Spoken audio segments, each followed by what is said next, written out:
that are just, it should not be traditional, please, especially for this session, because as you heard from Jay, this month has been a month of mentorship talks, and he's putting it in action. If you're here today to go through another element of this masterclass, that means we are all already in a mentorship circle.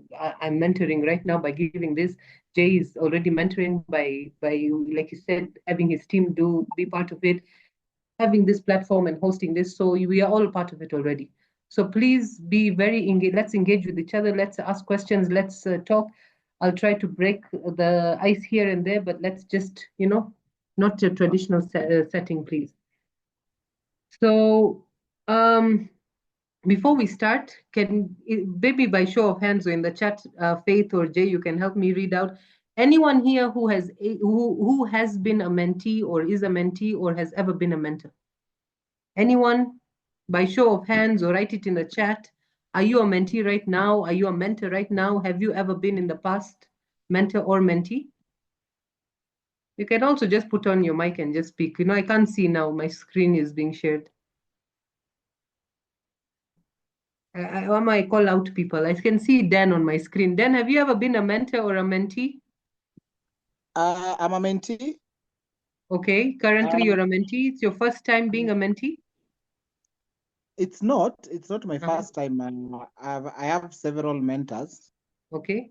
Depending on what I want, depending on the area of subject I'm interested in. Okay, great. So you're still attending such a session because you want to learn how to better your relationship as a mentor and as a mentee. Yeah, to better my relationship, and also to those people who believe in me. There are people who believe in me that I can mentor them. So, and also how Yeah, to help exactly. them. That was my next question. When are you going to start being a mentor now? I'm doing it. If someone reach out to me and they believe, they have to come to me. I can't go to someone and say I want to mentor you. Yeah. They have to come to me. Yeah, the initiative has to be taken by the mentee, sorry, but the mentor has to announce or has to be act in a way that is, somebody can think, oh, he's actually mentoring, or he's open to mentorship, or this is somebody I would want to mentor. So there's that. Thank you so much, Dan. Anyone else, please? No, Dan can't be the only one who has been in this so far. We have Shayla. Shayla has been she is a mentee. We have Esther was once a mentee and she's been a mentor as well. Mary Maina is a mentee. Angela has been both a mentee and a mentor. Tim is a mentor and a mentee. Yeah. Great. So we're talking to a team that's already been a mentor or a mentee or both, and have already been part of this relationship. But that you're here means that you are seeking to better or to learn that, and that's great because it's a growth mindset. And as we'll see in the next few slides, mentorship also needs it's a mindset. It's not just a task. It's not something copy paste. It's a mindset that we're creating. So it's really great to know that you're already you're not seeking to get into mentorship or mentee, into mentorship, you're already part of it. So again, karibuni sana everyone. I'm so glad to be here again. This is not my first time on JCV's Thursdays with Jay, so I'm very excited to be here. My name is Najda. I'm a regional people and culture expert. I've been in this field for over 16 years. I'm the lead consultant and lead trainer at CultureWise Limited. Also a certified mediator and a mentor, a transformational leadership expert and coach. And I'm currently sitting my PhD in social transformation for human capital development, which is exactly what we do. Mentorship is transformational. So that's what I'm doing. So today we're diving into something that's so close to my heart, and I'm sure hearing from everyone close to your heart as well, which is mentorship. And but not just theory. We want to talk about the real stuff. We want to get real. So how do we actually make one mentorship work? Whether you're in a mentorship relationship, maybe there's somebody who is looking to start one. This masterclass, I'm calling it that because that's what I've tried to make it. It's for you. So let's try and maybe we can expect some laughs, maybe some aha moments, and go aha. And hopefully by the end of this, you'll have some real tools that you can use immediately. What we'll be covering today is this is how we're rolling, okay? So we've got what mentorship really is and what it isn't, the mindset shift from, passive to proactive. Maybe we'll talk also about traits of a high value mentee, because you can have a mentee, but what is a high value mentee? Then we'll talk about what mentors secretly wish you knew, a mentorship map from the first talk to the follow through, common mistakes that we make in mentorship journeys and how we can dodge them, mentorship mastery, maybe making that growth stick. So you want to have that journey, but at the end of your mentorship journey, do you want to just say, okay, bye, see you when I see you? No, you want to make that growth stick. You want this relationship to continue. You want to benefit from each other's networks as well. And then we'll just have a Q&A and see where we go. The goal, like I said, is to have a session which is full of tools to help you thrive and not just survive your mentorship journey. So let's start with this, a very short, very, very simple game. It's called Mentor or Myth, right? So I'm going to read these four statements, as you can see on the screen. Then you tell me which one is true or which one is the myth. That's where we can all be on the same, we can start on the same platform in terms of understanding mentorship. So, a good mentor gives you or has all the answers. Number 2, mentorship should feel comfortable 24/7. Number 3, great mentees ask more than they assume. Number 4, the best mentorships happen by accident. So according to you, in your journeys, whether they are new or old, what do you think is the truth or the myth in these 4? So just put on your mics, please. Let's be proactive. Yes, Jemima? Jemima, you unmuted. Do you want to answer? Okay, we can't hear you. Dan? A good mentor gives you all the answer. It's false. Okay, your answer is A. Okay, that's Dan. Anyone else? Guys, I'm sure we have more than one person in the group. So we said we are being proactive. Okay, sorry. Yeah, I was just going to call out names. Yeah, go ahead. Yeah, my name is Sheila Njao. Yes, Sheila. I will go with C. Great mentees ask more than they assume. Okay, that's great. Thanks, Sheila. Next, anyone else?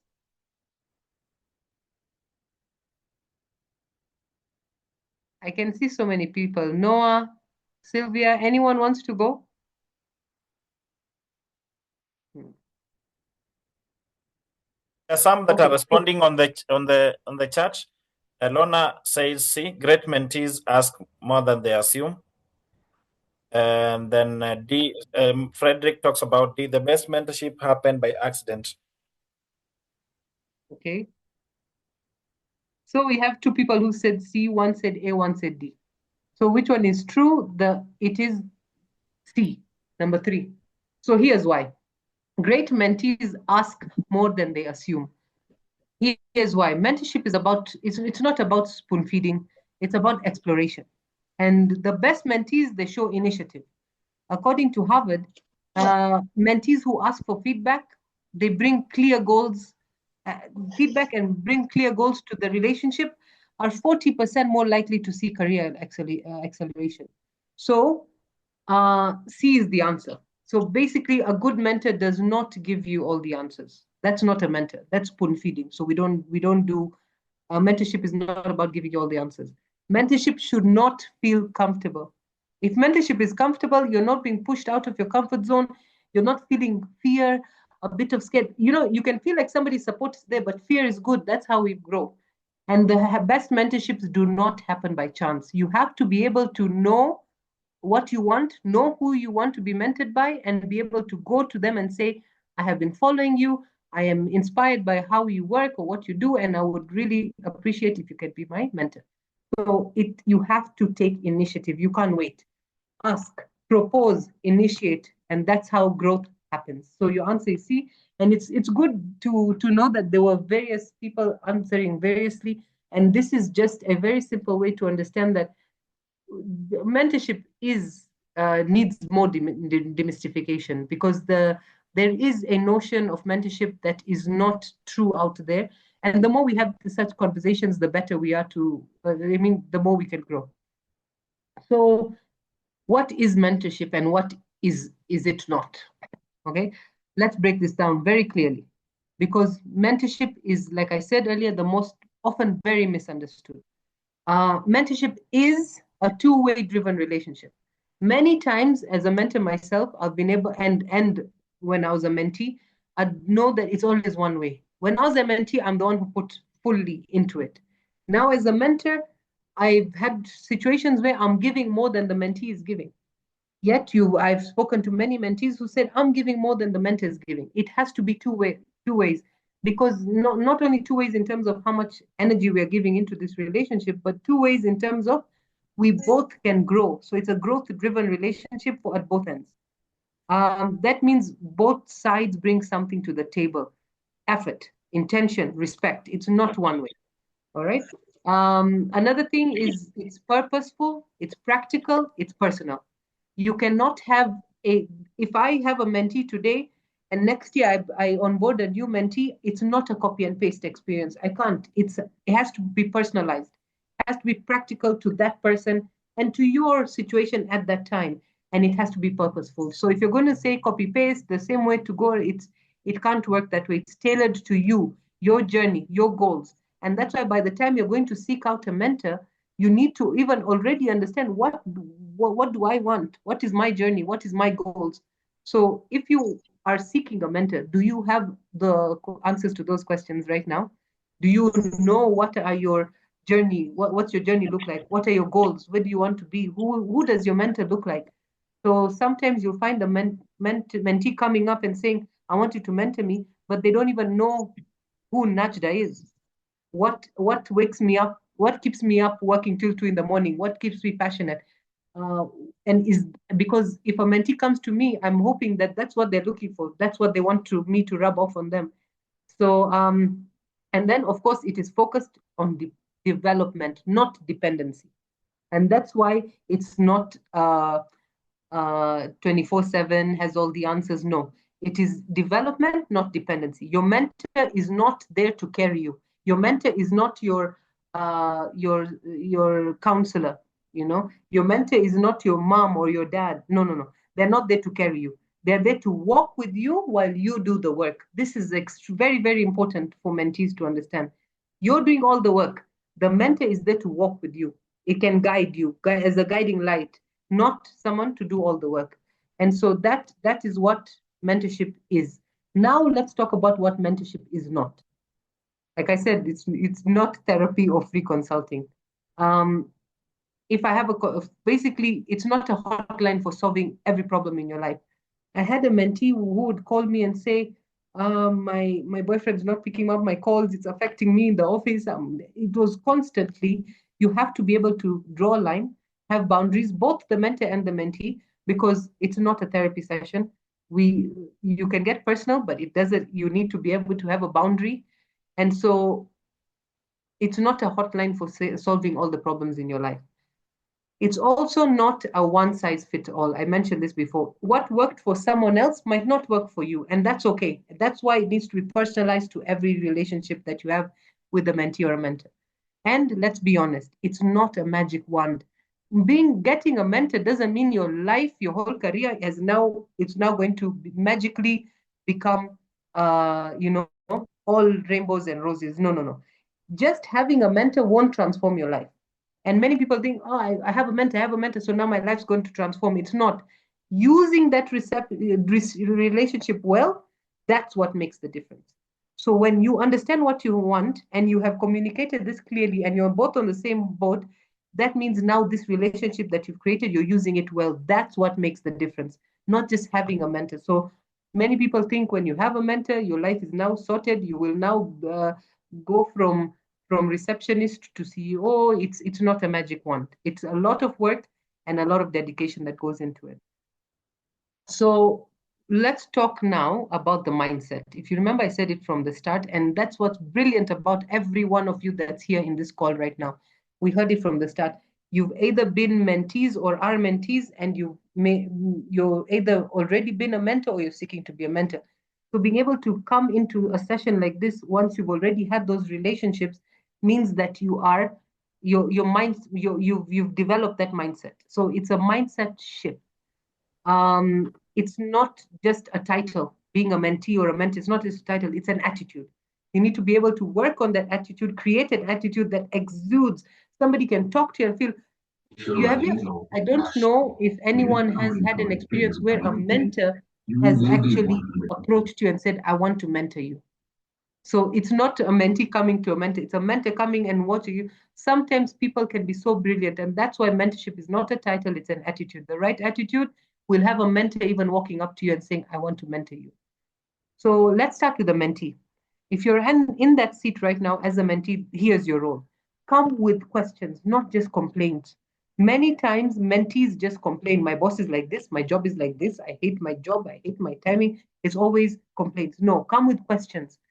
A mentor is not there to listen to endless problems and endless complaints. They're there to help you think through solutions. So when you come with questions, I can then sit with you and we can come up with solutions. But if you come with complaints, we're both going to go through burnout. That relationship's not going to go anywhere. And then because this is a relationship you are seeking, you set the tone, you track the progress. It's not for if you don't think that now as a mentor, I'm now the teacher, I'm the one who tracks your progress, I'm the one who sets the tone for our sessions. No, this is your growth journey. So you're coming to me as a to seek mentorship. You need to know, you need to clearly make me understand very clearly what your journey is. And I need to know that you own this journey. Then I'll be able to walk with you. It even invigorates me, makes me excited. So remember, I'm going to repeat this again. This is your growth journey. You need to own it. So based on that, remember, you're the one who drives the relationship, not your mentor. Continuous check-ins, updates, leading in the rhythm that you want it to be, that's all on you. So when you say, I have a mentor and that's it, now you've gone quiet. You're expecting the mentor to be the one, hi, XYZ, hi, Jay, what's happening? I haven't heard from you. Are you okay? Do you need to meet with me? Do you have any questions? That's not how it happens. You drive the relationship, you lead the rhythm, the check-ins, the updates, all that is on you. So now let's flip to the mentors. Mentors, your power move, you ask, don't assume. You're here to understand, not prescribe. So ask questions that where through the answers, you can seek to understand this person. And every time, somebody talks, that first impression might move you to assume. Don't assume. This is the biggest mistake. I think one of the biggest mistakes we make as mentors is we assume. So ask. When you understand your mentee, you're able to add value to that relationship. And you cannot be prescribing, okay, I want you to go and do this LinkedIn courses. I want you to do this by this week. I need you to have done 1, 2, 3, 4 calls. If that, whatever it is, you're not here to prescribe. You're here to understand and offer those solutions.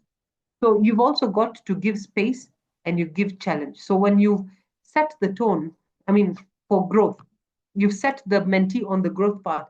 Now you give them space. They need to grow. They need to know, I can't keep coming back at every point to the mentor. I need to be able to make mistakes and then I can come back as well. So give space and challenge. If somebody is a salesperson and has been a salesperson for 10 years and you've been mentoring them for 2 years and they're still in the same sales office, you're not challenging them enough. So giving space is one thing, but challenge. Hold your mentee capable to what they are capable to do, not what they see themselves. Normally we limit ourselves. You are now, as a mentor, being able to see beyond what they see in themselves and hold your mentee capable. Nudge them, stretch them, remove them from their comfort zones, support their leap when they're ready to make that step that is fearful, like going for a bigger job, applying for a promotion. Support that leap. Don't carry them, support them, cheer them on.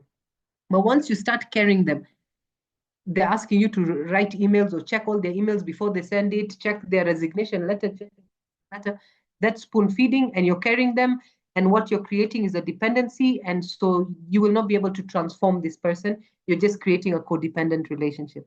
Most important, guide, don't decide. You're not there to run their life. You're not there to tell them what to do, sit, stand there. You're there to spark clarity. You're there to build their confidence. You're there to help them choose their own direction, not choose the direction for them. Listen, if you're my mentee, I want you to take this direction. Your other direction is not what I would want to be associated with. No. That's not how it is. So you help them choose their direction. This is a partnership. It's not a rescue mission. So when a mentee comes to you and they look like they're a case that needs rescuing, that's not what this is about. Maybe you can ask them to go for mental health talk with a counselor or something like that, because that's not you will not be able to help them as a mentor. So remember, it's a partnership, not a rescue mission. I hope I'm not going too fast and we're okay from that at that point. Okay, so 5 traits of a high value mentee. Now let's flip this spotlight. What makes someone a high value mentee? What does a high value mentee mean? So according to Harvard, 80% of people who set specific written goals achieve them. And why am I using this statistic here? Because like I said, a lot of times mentees don't even know what they want. And they will still be mentored, but that just makes you a mentee. It doesn't make you a high value mentee. Okay, so real talk. Mentorship is a two-way street. We mentioned this earlier. I'm sure you all know that. If you want the best out of your mentor, you've also got to show up right. You have to. Let's go through these 5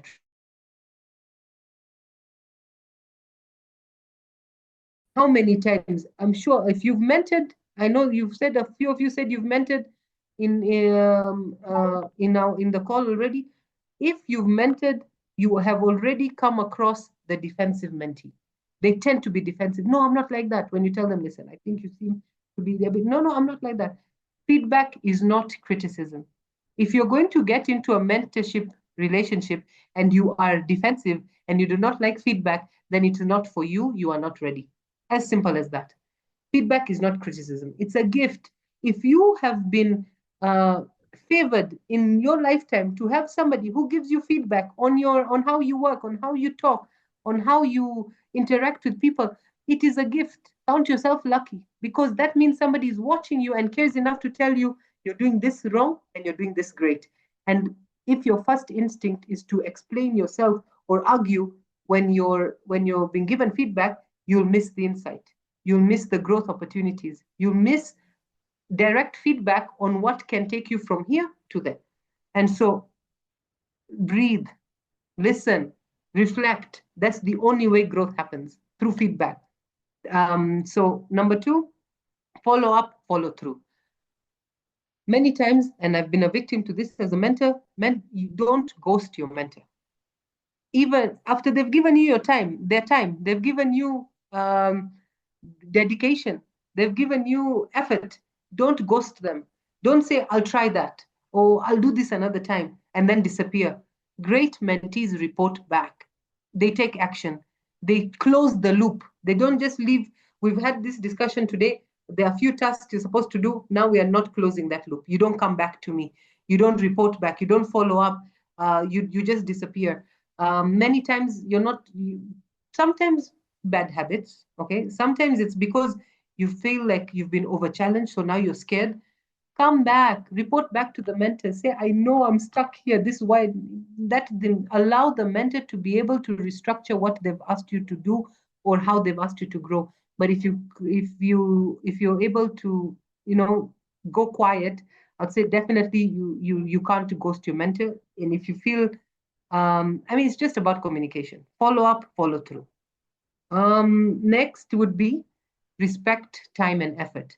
Be prepared, be on time, be intentional. If you have an online meeting, if you're meeting physically, just be intentional. Don't be there and be on your phone. Don't come 30 minutes later. Don't cancel 30 minutes before. Be prepared, be intentional. Mentors are very busy people. If they carve out time for you, treat it like gold. The same goes actually for mentees. They also have jobs. They also have families. They have everything. So if you've accepted to mentor them, carve out time for them as well. treat it like gold. Because I mean, we're discussing this, and it's easy to say I've had a mentor, or I am a mentor, or I am a mentee, but not many people have access to mentors and mentees. So treat it like gold. I can't stress that enough. Number 4, curious learners. Curious learners are the ones that go far. Ask great questions. Ask questions all the time. Don't just sit back and wait for the mentor to hand you wisdom, feed it to you. No, come when you're coming to a mentor, show me you are ready to dive in, to dig deep, that you are hungry, that you want to understand more. All this can be heard from your tone, from the kind of questions you're asking, from how you're respectful of time, and your effort shows. So you need to be able to be curious. Learners are interesting, they're intriguing, and they spark in the mentor also to be curious as well. Number 5, add value back. Yes, people feel like only mentors can add value. No, mentees can add value as well. Maybe it's just sharing a resource. Maybe it's just appreciating and applying what you've been given by the mentor. Whatever it is, don't just be a taker. Be a contributor to this relationship. Because here's the truth. A mentee is not a sponge, not some like a sponge that's just there to kunyonya maji. No, no, no. It's there. They're a spark. They're supposed to spark. They're supposed to be alive during this relationship, and that spark also invigorates the mentor. So you bring energy, you bring insight, you bring momentum. You need to own that. So when you show up like this, your mentor is also motivated to give you more, and that's where the magic happens. If you come to me half baked, as a mentor, I will also be half baked with you. And then you don't have magic in that relationship. But if you show up with the energy that's full force, you also motivate me. And that is where the magic happens. Okay, so what mentors need to? So mentors are not ATM wisdom, what are they called? ATMs for wisdom. They are people too. So they're humans, they're not robots. Too often, we focus on so much on what the mentee needs. We forget to ask what keeps a mentor motivated, what keeps a mentor moving forward, showing up, excited to meet you and excited to make your meeting. So here's a short version, all right? 1, this is what you do. They need feedback on what's working and what's not working. If you're just going to sit there and say, hey, how do I tell my mentor that what they told me is not working? No, no. How will I know if you don't tell me? They want to know if their input is landing. Tell them what helped. Tell them what didn't work. Share what clicked. Don't just say thank you. Say this is how that helped me. This is how that moved me in from this direction into that. And when you told me to do this, I tried. I felt stuck. Why did you feel stuck? Because of this. Okay, why don't we try it this way? If you don't come back with feedback on what's working and what's not, that relationship is not going to flourish. You're not going to be able to learn from it. You'll just end up ticking a box on, okay, I had a mentor. That's it. Number 2, appreciate their time. So don't wait till the end of the journey to say thank you. How many people wait like, okay, you want mentorship? That's fine. Let's do a roadmap. Maybe next year I'm going to be starting a PhD or something. So I have 1 year to give you. Don't wait till the end of that year to tell me thank you. Show consistent gratitude, whether it's a note, a message, a LinkedIn post, just a moment of recognition on LinkedIn. Like just do it. I have a mentor I've been she's been mentoring me for 6 months. It's been amazing. Let them feel seen. Let them feel appreciated. Don't hold back and wait till the end of the mentorship cycle and then you say thank you. When they feel seen, they feel appreciated, they tend to give more. Number 3, probably most important, is boundaries. Set them, respect them. When your mentor has set boundaries, respect them. Your mentor is not on call 24/7, like we said. Respect their space, respect their schedule, their mothers, their fathers, their wives, their husbands. When they say no, respect that. When you honor boundaries, you build trust. As a mentor, if you're honoring my boundaries, I feel I can trust this person. I can spend more time on them, and that is a quality I like in you. Tomorrow, that's the quality that could make me, consider you for a job or advocate for you for a job. And so boundaries need to be set, and then they need to be respected. And number 4, results from their guidance. So this one is big. just like the thank you as well, show that you're doing something with their input. So when you're having this session with the mentors, they're giving you input, show that you're doing something with it. If your mentor is telling you, listen, you're talking about your personal brand, but you're not posting on LinkedIn. You're not doing what we spoke about. I gave you a small training. I set for ABCD. We worked on your first post together, but it's been 2 months. I've not seen you posting anything. Don't show that you're doing something with their input. Mentors don't just want to sit and talk. I'm sure the mentors who are on this call or who will become mentors from this call, you don't want to just sit there and talk like two friends having coffee all the time. You want to be able to see progress. That's what makes me feel, wow, this is a value relationship. Because look, I can see progress. I'm transforming somebody, and that's what. So results are the best rewards that you can give to your mentor. So show up. Show you're doing something with their input. So like we said, mentors are not ATMs for wisdom. They are people too. The more you pour back into them, the more meaningful and sustainable that relationship becomes. And so a mentee is guided by consistent, available mentors. Available mentors are 3 times more likely to stay. I'm a bit confused. Sorry. I'm seeing some calls coming in. 1 second.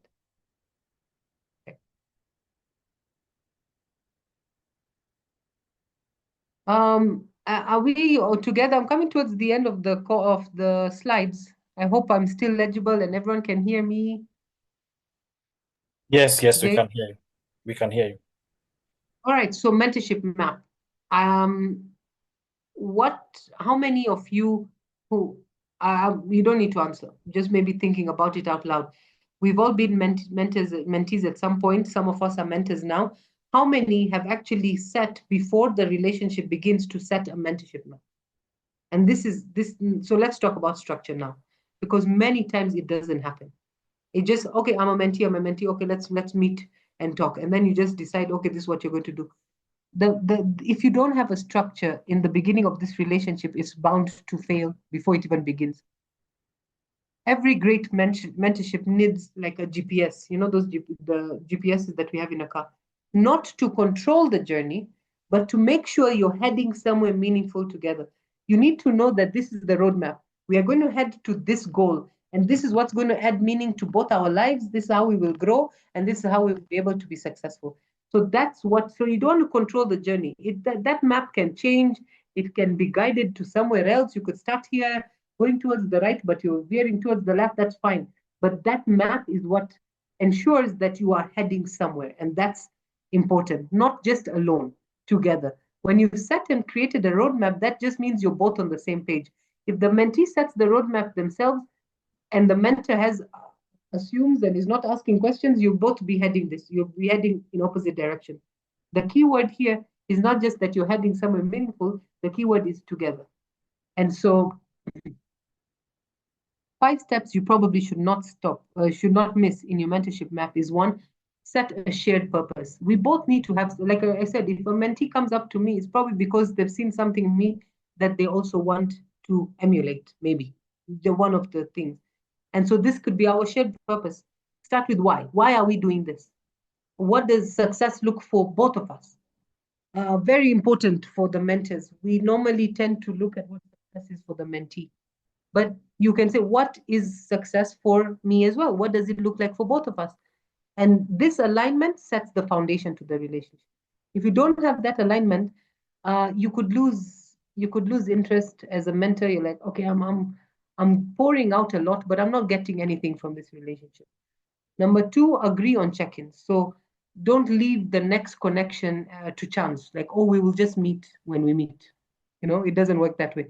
Decide how often you will talk, whether it will be virtual, like this video call, or just a call on the phone, or it's going to be physical. We're going to meet over coffee at Java on this day, every day, whatever it is, weekly, monthly, whatever fits both your agenda and your calendars. You have to be able to agree on how often you're checking in, what means you're using to checking in, and consistency beats frequency. You could decide. It doesn't mean that you have to meet every day or every week. It could be once in 3 months, But if it's consistent, that is what beats frequency. You have a meaningful impact. Keep your goals specific. Just use the basic SMART model. Make sure that they're specific, that they're clear, that they're achievable. When you say one of my goals is to grow professionally, that's a very big goal.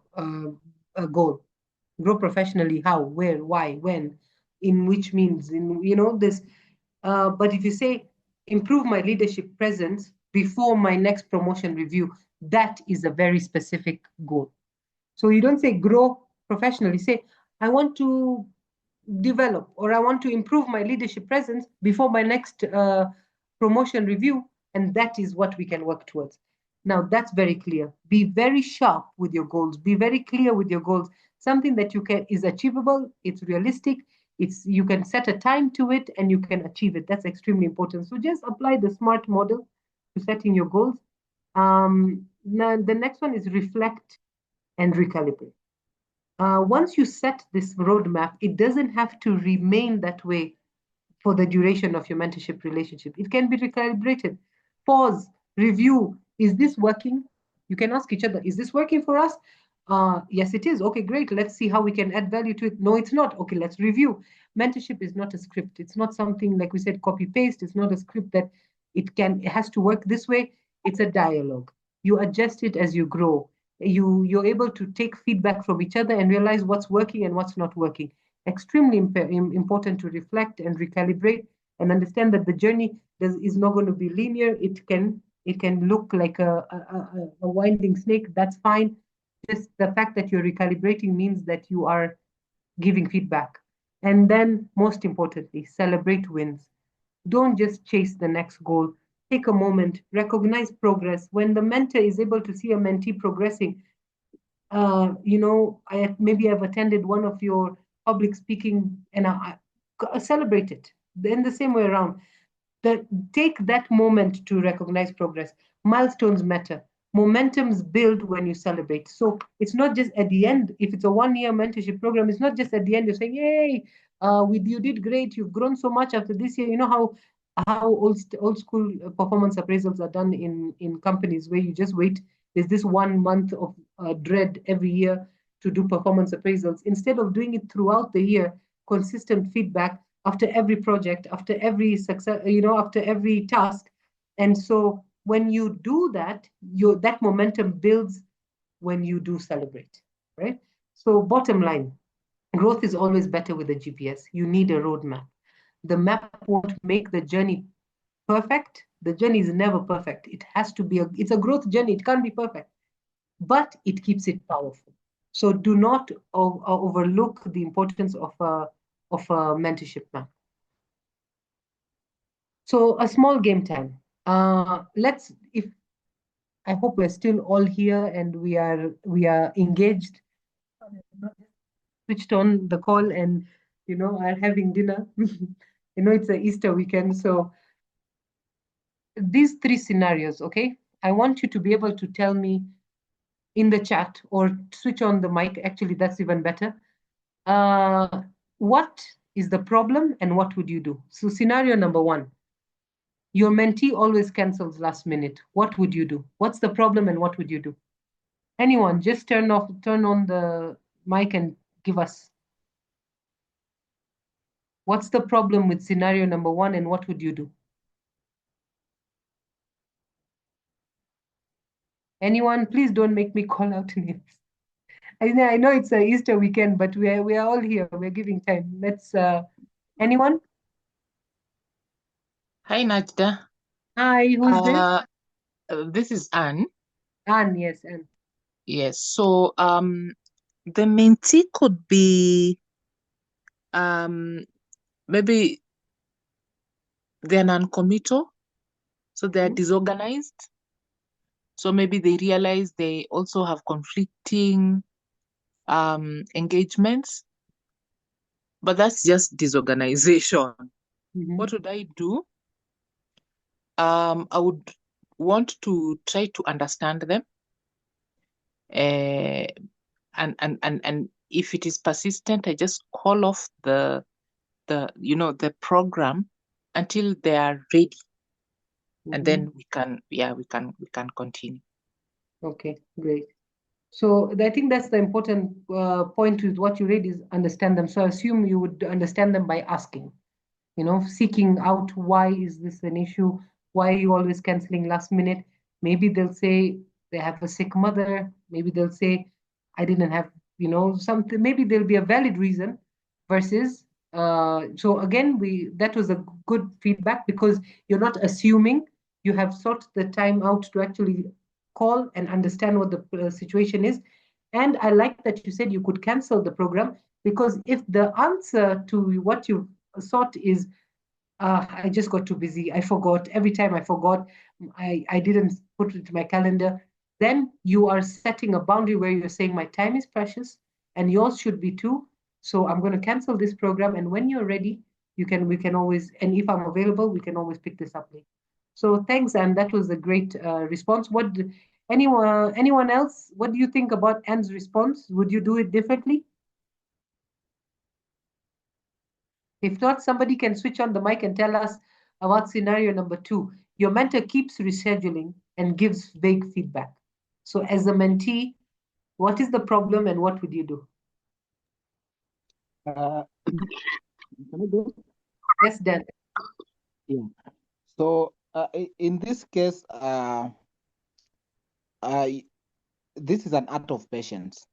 The problem is not maybe your mentor is busy. Maybe is this person who has this a lot of things to do, and anything that pops up, they realize it's important and they have to reschedule you. This is where now you practice the art of patience and wisdom and emotional intelligence. You can just text them and say that I understand you are busy.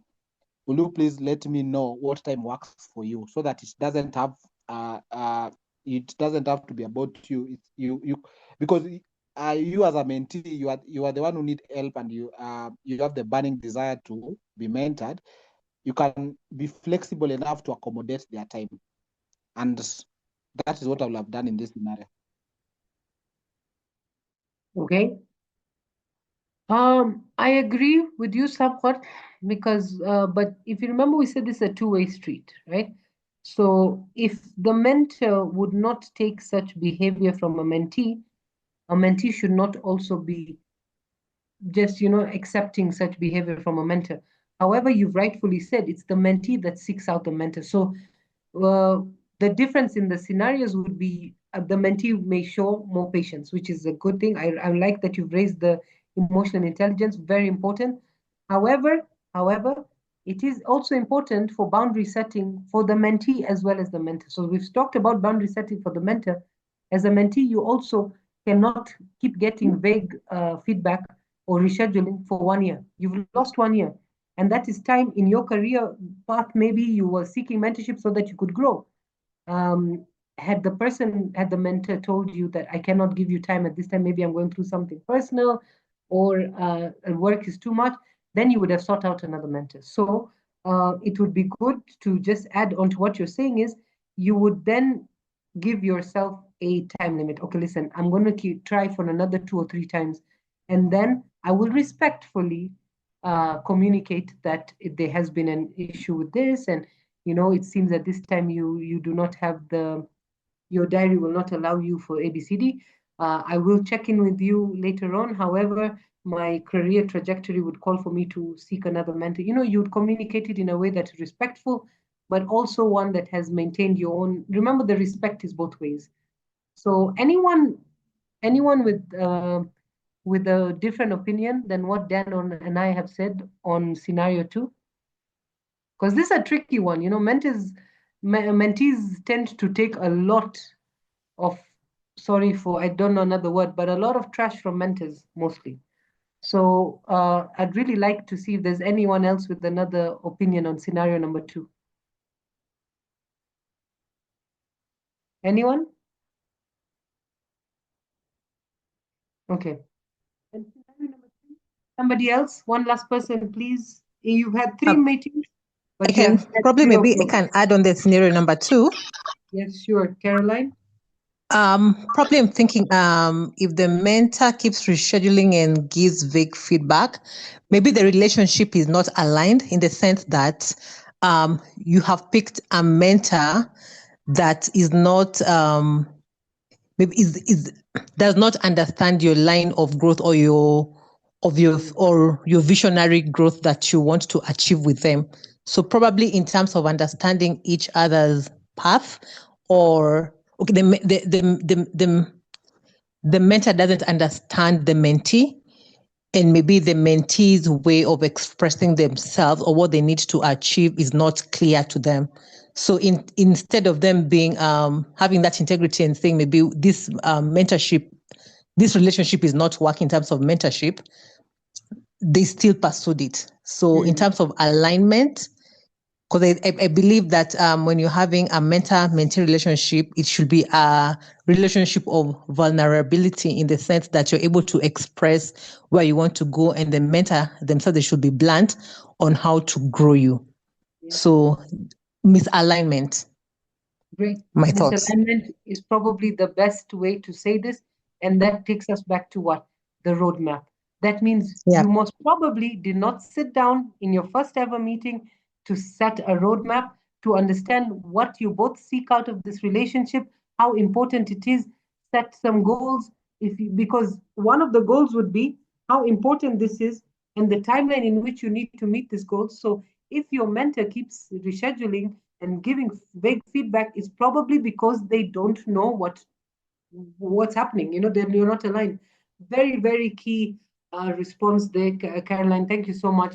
Most probably, scenario number 2 happens when you do not have an alignment. There was no roadmap created because at that point, like Caroline said, if you were not aligned, you would both respectfully and mutually, disengage, and you would seek other mentors and mentees.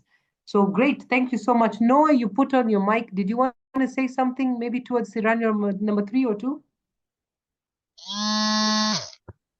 Yes. Okay, which one are you doing, number 2 or 3? Yes, something almost related with the one for Caroline. Okay. Number 3. Here, the mentor and the mentee have not set up clear purpose of mentorship program. And according to me, this one, they need actually to have a clear mindset of mentorship program. Okay, so you're saying that you've had 3 meetings, 0 progress, and that means because you're not aligned. Yes, I agree. It could be the same like Caroline was saying, there's no alignment. However, what if there was alignment, but the expectations are just maybe too big? Maybe your goals were not clear. You set a roadmap and everything, but they were not specific. They were not achievable. They were not realistic. What I would do here is obviously have a discussion with the mentor and mentee. We'd sit down, we talk, and say there's 0 progress. Did we initially set a way that we could track the progress? Maybe we didn't. So we'd come up and say, okay, I have had progress. No, you haven't. Okay, can we set up a way to track my progress? Or maybe the expectations we set were too high or too low. So there's 0 progress because we need to reset our expectations. That's another element here. Then, like the first scenario, response was somebody just just lost interest, or has decided to pursue something else and not communicated to the mentor. It could be any one of those things, but yeah, that's again, I think, like we said, for all the scenarios, mentorship relationships are not perfect. They are not perfect. We said this earlier, and that's okay. If you're looking for a perfect relationship, then that means you're not going to be trying new things. You're not going to be challenged. And where there's challenge and innovation and new ideas, it's not perfect. You don't expect perfection. And so when relationships on mentorship are not perfect, and that's okay, the key is communication. All the scenarios here, communication is important. Consider resetting expectations.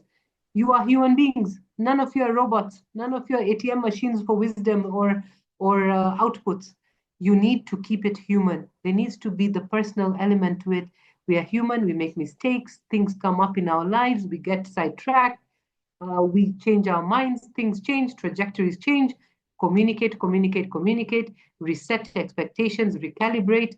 Keep it human. I think this is it, because many people feel like because mentorship is mostly done between professionals, they keep it too professional, too rigid, and you lose the human element to it, where you can be vulnerable and be open to each other. And so keeping it human is probably the best thing you can do for your mentorship relationship. So some mistakes we can avoid in mentorship relationships. So we've talked about what mentorship is. We've talked about how it works. We've talked about how you can thrive in mentorship. Now let's talk about what not to do. Some of the most common pitfalls that derail even the most promising mentorship is lack of follow-up. Number one, very common, very simple mistake, but very common. You can't just show up once and disappear. Mentorship is built in the in-between. You know, the things that are in between, that's what's built, that's what mentorship is built in. The updates, the check-in, the effort. It's not something seen, it's something felt. Misaligned expectation is probably one of the main killers of mentorship relationship. If one person thinks this is a weekly thing, the other person thinks it's once every 6 months, you've got a problem, obviously. So start by getting it clear what both sides want, what both sides need, what both sides seek to achieve from this, how often you're meeting, all of that. If you have basically one of the main killers of mentorship relationships is misaligned expectation. Another main killer is overdependence. Like, your mentor is not your crutch. You know those crutches. It's not your crisis hotline. Lean in. Yes, by all means, lean on your mentor, but grow on your own legs. You have to be able to feel fear, because that's how growth comes up. So you can lean on somebody. Okay, help me walk here, but you have to grow on your own legs. Independence is the goal of mentorship, not reliance. If by the end of the mentorship you have not achieved independence, and you now feel more reliant on someone, then you have failed in the mentorship relationship. Now, ghosting after guidance. So you've sat with me 1 or 2 sessions. I have guided you and I've poured out of my cup. This one stings. For mentors, if you felt this one stings. Aki, you unasikia vibaya sana. If someone pours into you and then you just vanish, it's not cool. So don't do that. If you've done it before, please make a mental note. Don't do it. Respect the energy and the time that goes into mentorship. So both ways again, ghosting after guidance or ghosting after you've asked a question, that it's not cool. Respect the energy and the time that goes into mentorship. This is one of the main areas of mistakes. Like I said earlier, 2 reasons. One, sometimes it's just bad manners. The other one is because we lack communication skills. We lack emotional intelligence. We don't know how to express ourselves. And so you think just ghosting the person is easier. So you need to look within. You need to do a lot of internal reflection and understand that part of mentorship also helps you grow your personality traits, your character as well. And then treating it like therapy. I can only, if I had 1,000 shillings for every time this has happened to me, I'd be a very rich person. Venting has a place. It's not. This is not a couch session. I'm not a therapist. I can't focus on your mental health. I'm not laughing because I'm laughing because of how rich I would be. Mental health is a key issue. When you come to your mentor with a mental health crisis, not only is it dangerous to your mental health and your well-being, it's dangerous to mine because that could trigger me as well. And it's dangerous to our relationship as well. If you have a situation that requires you to get help from a certified person, from a counselor, from a psychiatrist, then my only way is to be able to recognize this and tell you that, and respectfully remove myself so that I can protect myself and you.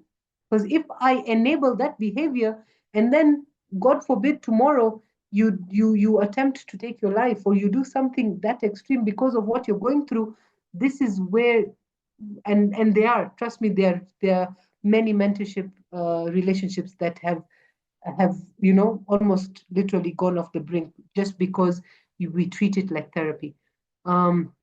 Focus on, when you're in those relationships of mentorship, focus on action, learning, and growth. Don't turn your mentor into an emotional fixer. Bottom line, don't make it weird. Like, honestly, mentorships can be so much fun. They can be so inspiring. They can be so transformational. Uh, but don't make it weird. Make it work. Literally, they can be very weird sometimes. You can have people showing up at your house. It can be so weird. I'm not even joking. If you sit and talk to mentors, there's some things you can hear, you'll even be shocked. Some people can, some messages where a guy or a girl feels a bit too free, and then you have your husband or your wife sleeping next to you, and they're wondering what this kind of message is coming in. So don't make it weird, make it work. I think I'd like to say that and leave that as my tagline for this discussion. Respect the relationship, water it, build it, and let it evolve naturally.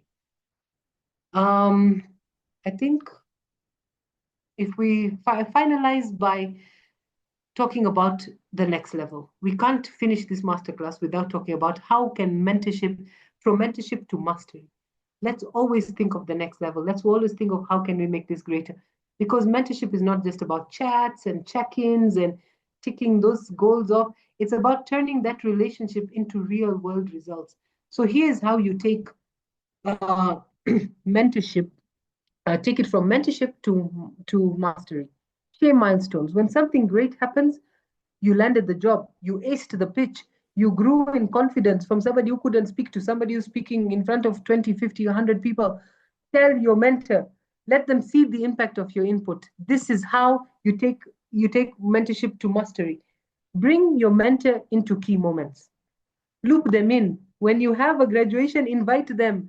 If you have a celebration, invite them to your wins, make them part of that journey. Ask them to be there, ask for their perspective. When you're in a pivot point, you don't know what to do, ask for their perspective. Let them be part of your journey, not just your backstory. Tomorrow, if you're going to write a book and then you just say, hey, yeah, and once I finally won the Nobel Peace Prize, I remember this mentor, I don't even remember his name, but he did ABC. It has become part of your backstory. No, we can be part of the journey as well. We can be there as you're receiving your Nobel Peace Prize.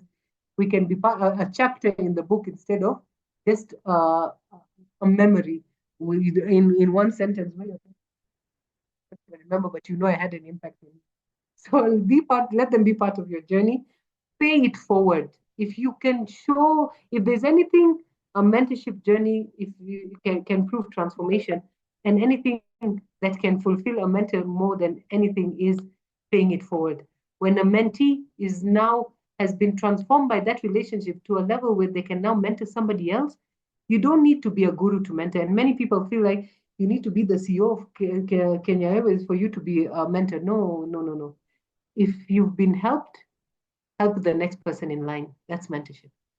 That's how you build the chain of growth. That's how you build a road of transformation, so that it's not as hard for the next person as it was for you. It just gets easier. So if you have been helped, help the next one in line. You can mentor whatever level of your career you're at, whichever level in the office you are at in the hierarchy. You don't need to be the CEO or the CFO to be a mentor. No. Just if you've been helped, help the next one in line. That's how you are able to then, of course, build a lasting network. So mentorship is not a fling. Those summer flings. You meet a guy in Mombasa, you had a nice time, it was so fun, and everything's a fling. Mentorship is not that. It's not a fling. Stay in touch, stay grateful, stay connected. LinkedIn nowadays is the best way to do that. Your mentorship journey might have ended, but it can't end, because that relationship transformed you, and so the rest of your life you are applying a version of yourself that was transformed by that mentorship. So you need to remain connected, remain grateful, stay in touch, long-term relationships outlast short-term advice.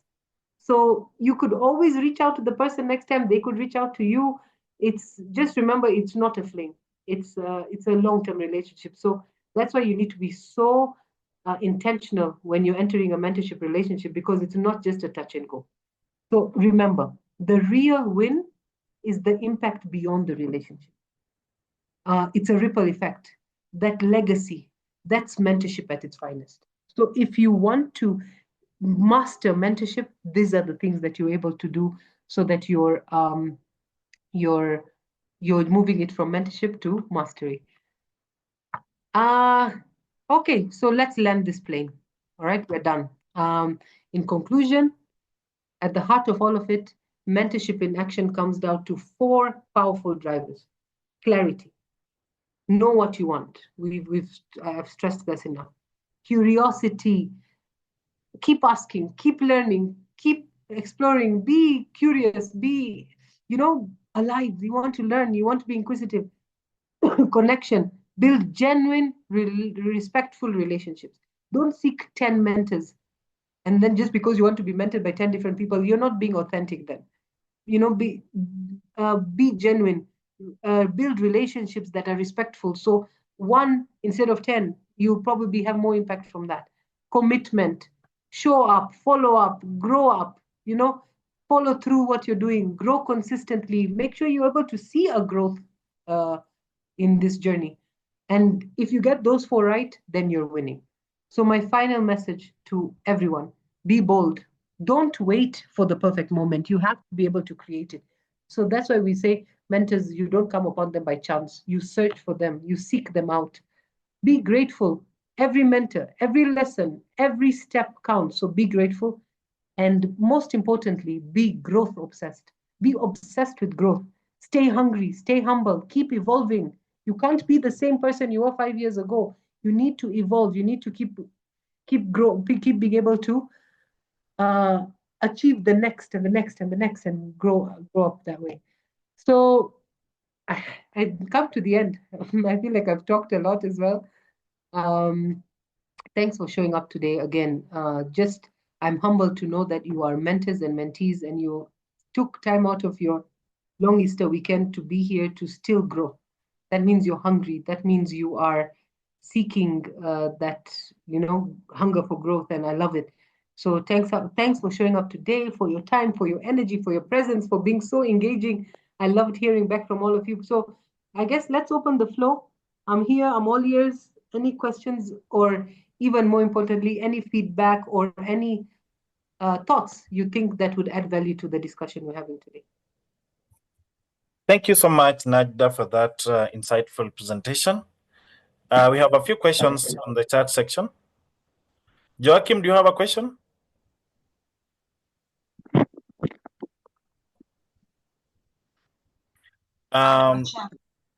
Nerea? Sorry. You have a question, Joachim? No. Apparently, no. I'm just following, and I'm happy with the discussion. Okay, thank you.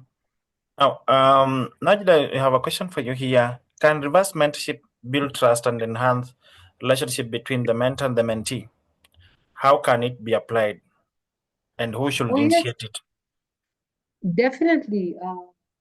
Now, when we said when you're beginning a mentorship relationship, you are going to be authentic, you're going to be vulnerable, both of them. As a mentor, you know that you need to be able to be vulnerable as well. Imagine your mentee asking you my next promotion review is coming up in a year or 6 months, and one of the skills I need is public speaking, and you yourself as the mentor are fearful of public speaking. Have you ever been in a situation like that? Now, you're aligned in every other way, but now the mentee's challenge has set you out of your comfort zone. I've been in such a situation, and what we managed to do is both go for a class on public speaking, for example. And this was many, many years ago. And being able to sit in that public speaking class together, being able to stand in front of people and speak when you never had the voice to speak in front of people, that is reverse a mentorship. It's not something that is like brain surgery that has to be so technical. No, it can be something as small as that. A small skill. We expect that mentors are already leaders, and our misconception is that leaders have all the skills. That's why they're leaders. No, majority of leaders lack a lot of these soft skills, and especially where you will learn things when you start mentoring the Gen Zs and everyone. So that's when you'll realize kuna kazi as a mentor. So this is reverse mentorship happens all the time. It can be such a small skill. You can initiate it. You can always push the buttons respectfully of the mentor. When you say, madam or whatever you've decided to call each other, of course, first names are the best. I feel, Jay, I think, by the way, our relationship is going great, but I honestly feel you can be able to benefit from an AI course, because AI is the way to go right now. And I think you're struggling with it. I do a course myself. Do you mind if I jump into it and give it to you? And you'll be like, great. And from that comes out. In my last mentorship circle, I was being vulnerable. I was being open, and we're talking about our journey, academic journeys. And I said how much I wanted to do my PhD, but I said, listen, it's financially draining and it takes a lot of time. So mainly because of my finances, I'm not going to do the PhD now. Maybe later on. After the mentorship was done and the person had transformed, it was months later. She was working for university and she wrote to me and said, I don't know, maybe God heard your what you were telling us that day in our circle. Just know that my university is handing out a scholarship for PhD, and I think you'd be great. Please apply. I was like, hell no. You know how many people are going to apply? That's all over Africa. There were thousands of people who applied for that scholarship. She pushed me. She said, Najda, I believe in you, and I think you have to apply because I've been a product of how you've worked, and I've seen how brilliant you are. You are the perfect candidate for this. I thought, what the heck? I applied. I'm doing a PhD on a scholarship right now through my mentorship circle, and because she pushed me to do it, because I was vulnerable when I was talking about it, so she kept. When she saw it, she remembered me. She pushed me to apply, and I said, it's not going to happen. Out of thousands of applications, I'm one of the beneficiaries of that PhD scholarship. And so trust me when I say reverse mentorship works. If you're genuine, if you are authentic, and you're coming fully with all your energy, it can be initiated by the mentor, it can be initiated by the mentee, it should be initiated by the mentee. I will respect you more if you do that. That means you're hungry, and I respect that. So I hope that answered the question. Thank you so much, Najda, for the response. Now, Tim says a great session there. My question is, what should you do when your mentor suddenly doesn't live up to some virtues that you hold dearly and you look up to them for mentorship? Should you disconnect and stop the relationship? Communication. If you did not have a roadmap and you did not align yourself at the beginning, recalibrate. Ask for that roadmap and recalibration. If you did do it, ask for a meeting, communicate that we are. Remember, you have to both be human. You're both human in this, and you have to keep it human. Things change. We've been in situations where mentors have gone through. You're in a mentorship journey. Your mentor has been diagnosed with cancer, and now is not showing up. And you're there being upset at the person because you're not communicating. The person's entire life has changed in terms of priority. And most unfortunately, you're not the priority right now. I'm going for chemo, I'm going for this. We need to understand that there's human, life happens, we're all human. So yes, it could be just, like I keep saying, bad manners. Sometimes just bad manners happen. Sometimes there's a legitimate reason, but you're not communicating, so communicate. And then we said set boundaries. If it is bad manners, or even if it is a valid reason, at the end of the day, you have a goal and you need to achieve this goal. So being able to communicate and professionally detach from each other is always great. Never fight with someone, never be disrespectful, never be rude or arrogant, because trust me, you do not know when you will meet later on. Mentorship circles in this country are very small. People will always talk about that. And however, if the values that the person is talking about, there are cases where a mentee can make a sexual advancement to a mentor, or vice versa. The mentor makes sexual advances towards the mentee. or is, abusive in any other way, and the person doesn't feel safe anymore, does that mean because the person is so respectful in the circle that you want, that you are going to condone it or are going to allow it? No. So we have to set boundaries. You have to retain the professionalism and be able to eject yourself if need be. Awesome. Thank you so much for that. And I think we don't have other questions. I can see. I have a question. I have a question. I have a question. I have a question. So, my question is, how do you draw a clear line between admiration and mentorship? For instance, so Jay is the chief human resource of at World Bank, chief human resource officer at World Bank. So I've seen how he has schooled, he's gone to campus, he's held different positions in different industry. He has grown through his career, and I admire him in terms of his work ethics and how he has grown, and I really admire that. Then at some point, I think I want to be like Jay. How do you draw a clear line or a clear cut between I admiring Jay's growth or identifying that this guy should be my mentor? I love that question. I think it's so great because many times we especially now in this social media driven world we live in right now, you're always admiring people from afar. You're opening LinkedIn, you're opening Instagram, you're like, wow, wow, wow. So we live in a situation where admiration is built up already. So this is the difference. When you admire someone, it's more often it's passive, okay? It's watching somebody's journey. So you're looking at Jay like, I'm watching your journey. I'm appreciating you. I admire you. I want to be like you. You're clapping from the sidelines. Maybe even you're modeling your goals after Jay's goals and achievements because you admire him. It's inspiring, but it's one way. That's the difference between now admiration and mentorship. We know mentorship is interactive. It's a two-way growth-centered relationship. So there's a conversation between you and Jay, not just an observation of you of Jay.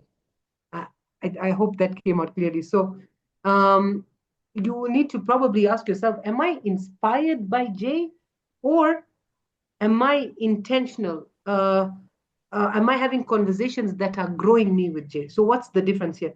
If it's mentorship, there's clarity. There's check-in, there's shared purpose. So there's a shared purpose, there's a shared growth opportunity. That's probably mentorship. And you've had this conversation and you've sat and you found an alignment and it works for you. I hope I understood your question clearly and I've answered it. Yes, it's clear because I think in this world, and especially when you go into LinkedIn, you see I'm starting a position, I've been promoted, and you're like, wow, these guys are actually doing the magic. What about me? So you open somebody's profile, you look at that growth trajectory throughout their careers, and you're thinking, hey, I need to get in touch with this person. They tell me how they've been growing in their careers, or what are they doing, or what are they doing that I need to do so that I can grow. So you're saying this, I'm really admiring them, or I need them to mentor for me to grow just like they're doing. But I have to say something though. Two things. One is social media is a curated platform. So you will see what people want you to see, and they've made it look beautiful, So you'll find a lot of these big people that you admire, but have you ever been in a situation where when you meet them, you're actually having a one-on-one with them and you're like, huh? True. The person is either a horrible human being or cannot even hold a candle to your. Sometimes you feel I'm a better leader than you are. What was I thinking? When you're told never meet your heroes, this is the situation. So, so based on that, the second thing I wanted to say is remember when I was saying you seek out mentors. So if you're finding that you're admiring Jay and you like the person he seems to be on LinkedIn, be intentional, drop him a message, say, hi Jay, I've been following your profile. I'm inspired by the things you do. I even often find myself emulating them. I'm currently looking for a mentorship of, a mentor to begin a mentorship relationship.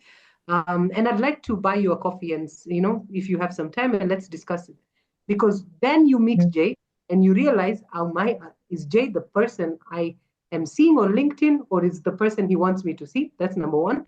Number two, are Jay and my goals and outcomes aligned? And then you make a decision. But if you just see the person and you've decided, this person just looks like a BITCH, I'm not even going to, no. We are killing somebody from the onset. So I feel you should still be able to make that move, make a calculated decision after that, and then take it from there. And so that you're not just stuck between admiration or mentorship, you can only know after you've met the person. So reach out. Thank you.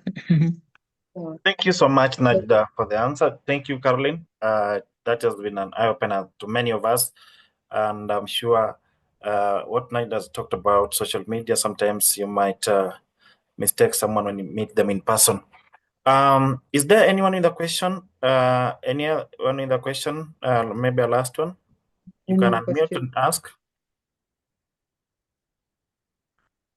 If there's no more questions, then I can hand over the program to Faith. Faith, are you there? So, okay. I think there's no more questions and we are closing. Yeah, so sure. Just allow me to say asanteni sana again for your time, your energy, your presence. It's been such a nice session, Jay. I believe I really enjoyed myself as well. And I'd love to connect with all of you, and I'd love you guys to connect with me. So if you type the name as it's showing on the screen right now on your LinkedIn, you'll find me there. We can connect. Let's keep this journey going. And yeah, asanteni sana. Thank you so much, Najda. It's great having you. It's always great, and we learn so much. And I'm glad that people have made time, even though it seems like a weekend. People have made time to be in this session, and I'm so happy and I'm blessed to have you. Let's keep learning. We'll see you again next Thursday. But before that, Faith has something for you. Faith, karibu sana.